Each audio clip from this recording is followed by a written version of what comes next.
There are three components to this. We're going to dispel the traditional investing myths. We're going to tell the true story of investing.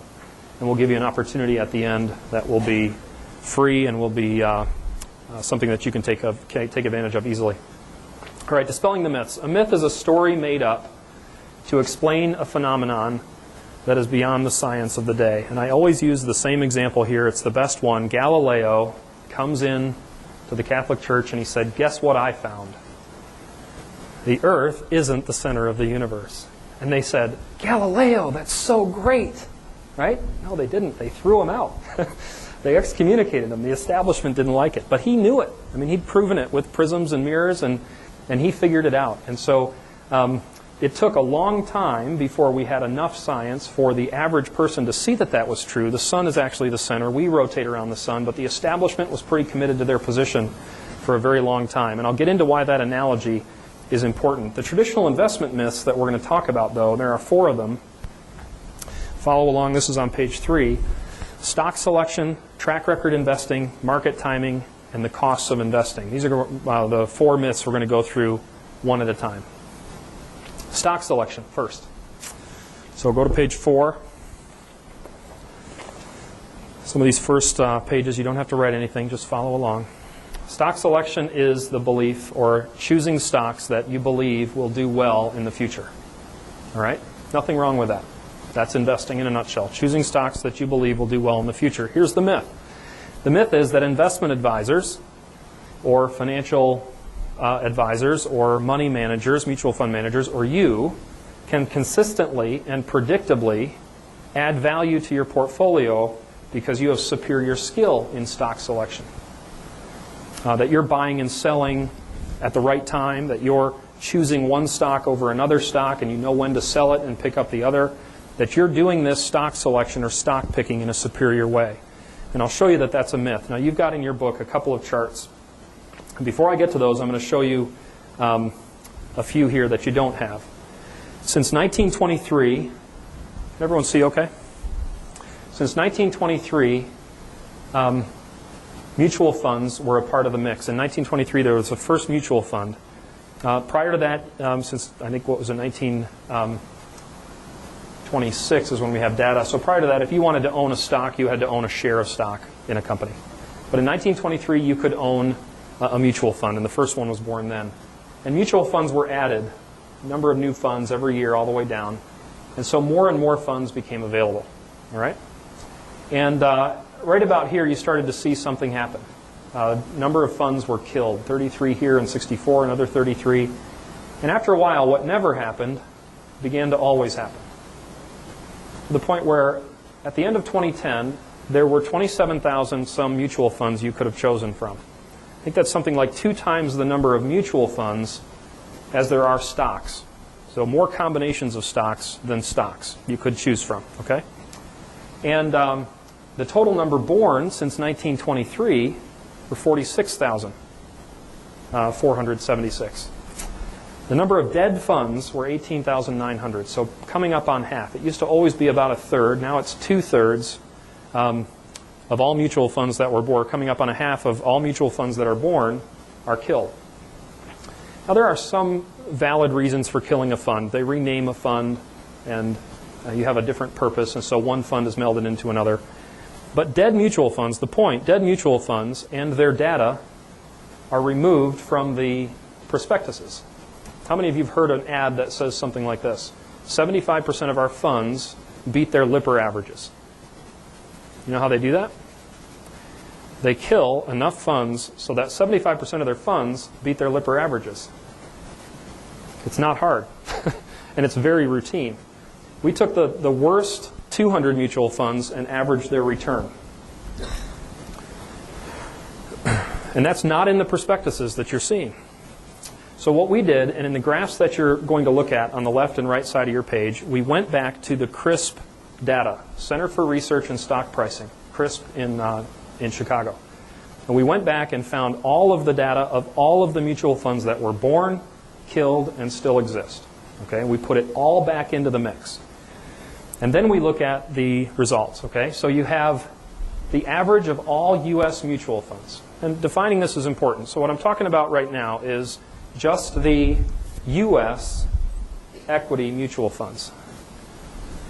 No bond funds, no international funds for this one, because I want to compare it to the S&P 500. And if you took an average of all of the U.S. equity mutual funds, we're looking at a rate of return of $100,000 invested, so that's what we put in, and it would have grown to $2.1 million during that period from 1972 to end of 2010. All right?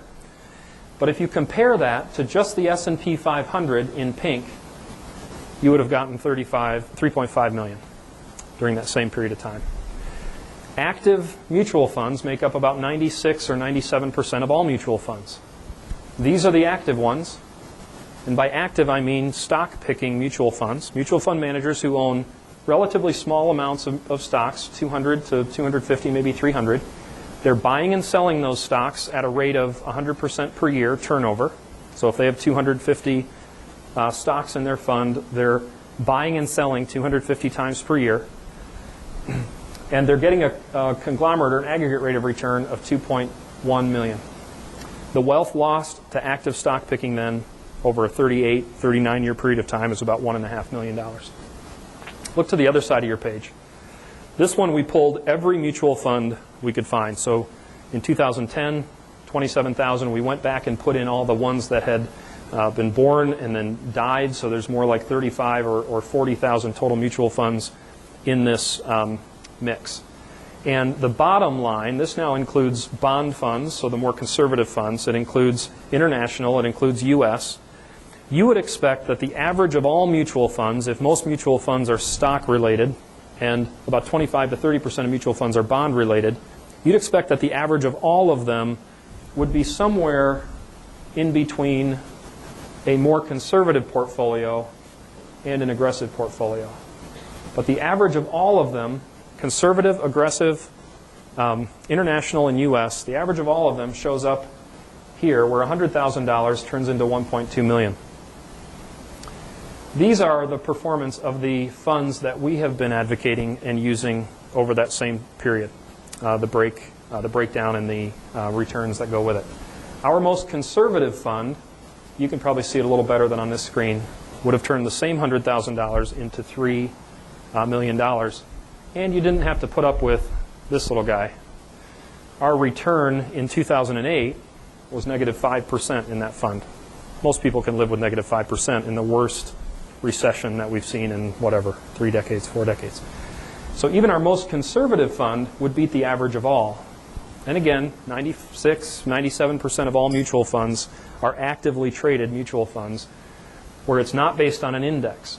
So the S&P 500 is what I've been comparing this to, because everyone pretty much recognizes that that's an index and no one's actively buying and selling. No human being is making a decision based on the stock purchases there, right?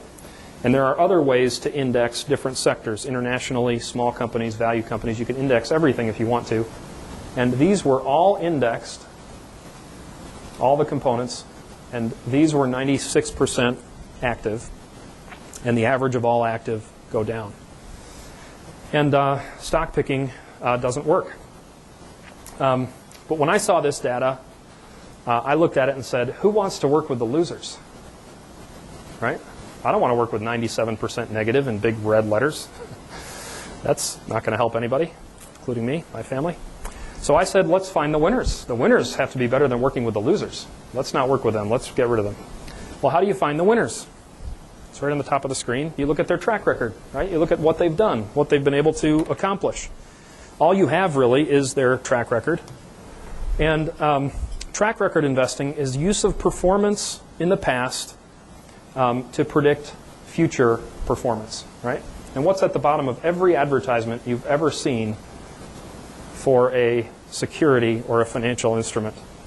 Past performance is not a predictor of future results, right? The myth is that finding funds that did well in the past is a reliable method of finding funds that will do well in the future. It is a flat-out myth.